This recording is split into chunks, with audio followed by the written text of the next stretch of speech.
stay strong. Your test will become your testimony, your mess will become your message. Gratitude lifts our eyes off the things we lack so we might see the blessings we possess. Our prayers may be awkward. Our attempts may be feeble. But since the power of prayer is in the one who hears it and not in the one who says it, our prayers do make a difference. Be patient. God is using today's difficulties to strengthen you for tomorrow. He is equipping you. The God who makes things grow will help you bear fruit. Your goal is not to know every detail of the future. Your goal is to hold the hand of the one who does and never, ever let go. The Bible is the story of two gardens, Eden and Gethsemane. In the first, Adam took a fall.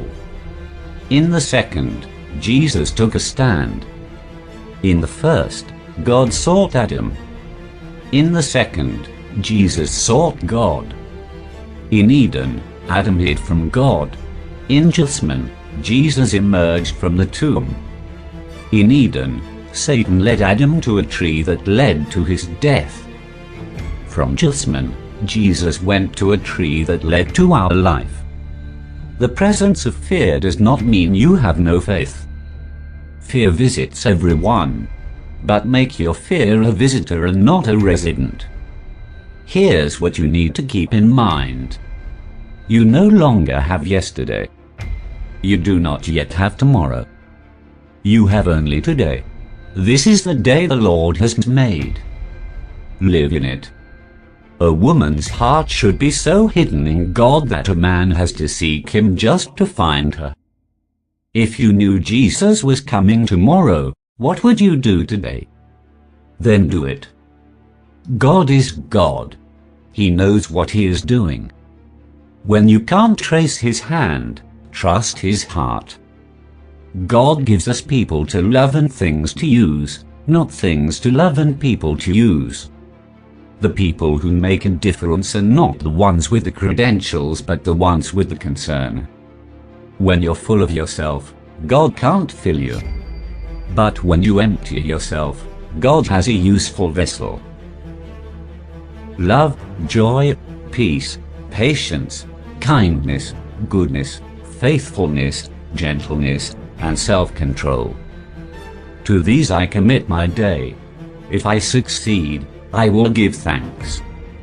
If I fail, I will seek His grace.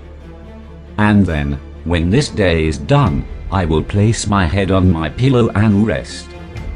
You may go days without thinking of God, but there's never a moment when He's not thinking of you. God meets daily needs daily, not weekly or annually. He will give you what you need when it is needed. You aren't an accident. You aren't mass-produced. You aren't an assembly line product. You were deliberately planned, specifically gifted, and lovingly positioned on the earth by the master craftsman. The key is this: meet today's problems with today's strength. Don't start tackling tomorrow's problems until tomorrow. You do not have tomorrow's strength yet. You simply have enough for today. The cross is where God forgave His children without lowering His standards. Trust God's love, His perfect love. Don't fear He will discover your past. He already has. Don't fear disappointing Him in the future. He can show you the chapter in which you will. With perfect knowledge of the past and perfect vision of the future, He loves you perfectly in spite of both. Focus on giants, you stumble. Focus on God, giants tumble. What you and I might rate as an absolute disaster, God may rate as a pimple-level problem that would pass. He views your life the way you view a movie after you've read the book. When something bad happens, you feel the air sucked out of the theater. Everyone else gasps at the crisis on the screen. Not you. Why? You've read the book. You know how the good guy gets out of the tight spot. God views your life with the same confidence. He's not only read your story, He wrote it. Remember, you are special because I made you, and I don't make mistakes. The key is this: meet today's problems with today's strength. Don't start tackling tomorrow's problems until tomorrow. You do not have tomorrow's strength yet. You simply have enough for today. We may speak about a place where there are no tears, no death, no fear, no night. But those are just the benefits of heaven. The beauty of heaven is seeing God. Nature is God's first missionary. Where there is no Bible, there are sparkling stars. Where there are not preachers, there are spring times. If a person has nothing but nature, then nature is enough to reveal something about God. The past does not have to be your prison. You have a voice in your destiny. You have a say in your life. You have a choice in the path you take.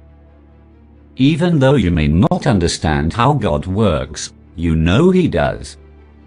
Let God have you, and let God love you, and don't be surprised if your heart begins to hear music you've never heard and your feet learn to dance as never before.